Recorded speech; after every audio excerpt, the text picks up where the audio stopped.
বাচ্চাটাকে মেন্টালি ভাবে টর্চার করা হয়েছে। তাকে মানে বাজারের বীজখানে মারধর করা, কান ধরে উঠবুস করানো। মা, আমি সত্যি বলছি, কুরকুরেটি আমি রাস্তার ধারে কুড়িয়ে পেয়েছিলাম, চুরি করিনি। একটু শিশু, মাত্র 13 বছর বয়স, সপ্তম শ্রেণীর ছাত্র কৃষ্ণেন্দু দাস।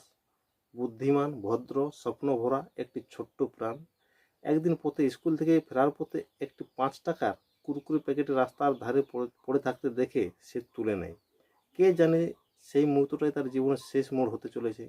যখন পরে দোকানদার মালিক শুভঙ্কর দীক্ষিত, যিনি পেশায় একজন সিভিক ভলেন্টিয়ার, মোটরসাইকেল নিয়ে ধাওয়া করে শিশুটিকে ধরে চুরির অপবাদ দেয় মাত্র 5 টাকার একটি কুরকুরের জন্য। তারপর প্রকাশ্যে বাজারের কাছে একটি কিশোরকে কান ধরে উঠবোস করানো হয়, মারধর করানো হয়। শত শত লোক হাততালি দেয়। মজা দেখে কেউ থামায়নি। মানসিকভাবে বিধ্বস্ত কৃষ্ণন্দর বাড়ি ফিরে যায়। মায়ের বকুনি, বাবার হতাশ দৃষ্টি, সমাজের তীব্র অপমান। সেই রাতে সে রেখে যায় একটি চিরকুট। দেখুন চিরকুটটি আপনারা।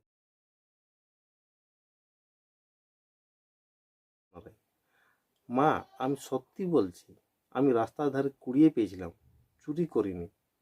পরের দিন সকালে বিষ খেয়ে মারা যায় কৃষ্ণন্দ। তাকে তমলুক মেডিকেল ভর্তি করা হলেও শেষ রক্ষা হয়নি।